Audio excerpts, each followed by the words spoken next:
Hello everyone, তো চলো আজকে পটল চিংড়ি রেসিপিটা শেয়ার করি তোমাদের সঙ্গে। দেখতে থাকো আমার এই ভিডিওটা। আর পটল চিংড়ি যেদিন রান্না করবে এভাবে খেয়ে দেখবে। কিছুটা পরিমাণে তিল দেবে, চাল মগজ দেবে, আর যদি কাজু বাদাম থাকে সেটাও দিতে পারো। কিছুটা পরিমাণে সর্ষের তেল কড়াইয়ে দিয়ে এবার পটলগুলোকে ভালো করে কেটে ধুয়ে দু টুকরো করে এরম করে ভেজে নিতে হবে। ভেজে পটলগুলোকে তুলে নিতে হবে। তুলে নেওয়ার পর ওর মধ্যে দু একটা আলু কেটে দিতে পারো, আর আলুগুলো সেম এরম করে ভেজে তুলতে হবে।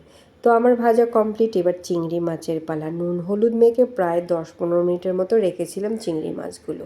এবার চিংড়ি মাছগুলো কড়াইয়ের মধ্যে দিয়ে ঢেলে দিয়ে প্রায় আলতো করে ভেজে নিতে হবে। চিংড়ি মাছ বেশি কড়কড়া করে ভাজলে কিন্তু ভালো লাগে না, ওর তেমন একটা স্বাদ থাকে না। এবার আবারও প্যান বসিয়ে ওর মধ্যে কিছুটা পরিমাণে সর্ষের তেল দিয়ে দিলাম। এবার শুকনো লঙ্কা, গোটা মশলা ফোড়ন দিলাম। দেওয়ার পর দুটো তেজপাতাও দিয়ে দিলাম, গোটা জিরে কয়েকটা। এবার হলুদ গুঁড়ো, নেড়ে চেড়ে ভালো করে আদা, রসুন, পেঁয়াজ, কাঁচা লঙ্কা, টমেটো বাটা, একটু শুকনো লঙ্কার গুঁড়ো, হাফ চামচ জিরে গুঁড়ো, হাফ চামচ ধনে গুঁড়ো ভালো করে নেড়ে চেড়ে নিয়েছে। এবার পরিমাণ মতো স্বাদ মতো নুন দিয়ে একটুখানি জল দিতে হবে।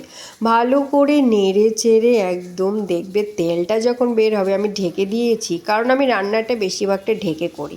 ঘিমে আছে রান্না করলে, ঢেমে করলে রান্নার স্বাদ হয়, কালার আসে, দারুণ হয় খেতে। এবার কিছুটা পরিমাণে চিনি দেওয়ার পর কালারটা দেখেছেন কতটা সুন্দর হয়েছে। এবার কাজু বাদাম আমি দেইনি, তিল আর চালমগজ বাটাটা ওর মধ্যে দিয়ে দিলাম। এবার ভালো করে নেড়ে চেড়ে টক দই কিছুটা পরিমাণে ফ্যাটাইনি, আমি ওরকমই ডাইরেক্ট দিয়ে দিয়েছি। এবার কালারটা দেখো কি সুন্দর, তেলগুলো ছড়ে এসেছে। কাঁচা লঙ্কা কয়েকটা পরিমাণে, এবার গোটা আলু ভাজাগুলো ছিল সেগুলো দিয়ে ভালো করে নেড়ে চেড়ে কষিয়ে নিয়েছি। এবার আলুটা ওর মধ্যেই সিদ্ধ হয়েছে। এবার পটলটা দিয়ে আবারও ভালো করে নেড়ে চেড়ে নিতে হবে। তোমরা এই রান্নাটাকে ঢেকে ঢেকে করবে। দেখো চতুর্দিকে তেল বেরিয়ে এসছে। এবার কিছুটা পরিমাণে জল দিতে হবে, যে যেরকম গ্রেভি খাবে সে সেরকম, তাই তো। এরপরে কিছুটা পরিমাণে আবারও চিংড়ি মাছগুলোকে ঢেলে দিয়ে দিলাম। চিংড়ি মাছের তেলগুলো বাকি রাখা যাবে না, ওগুলোও দিতে হবে। এবার গোটা দুটো এলাচ দিয়ে, আমি এর মধ্যে কিন্তু গরম মশলা ইউজ করিনি। এবার কিছুটা পরিমাণে ঘি দিয়ে নামিয়ে নিলাম।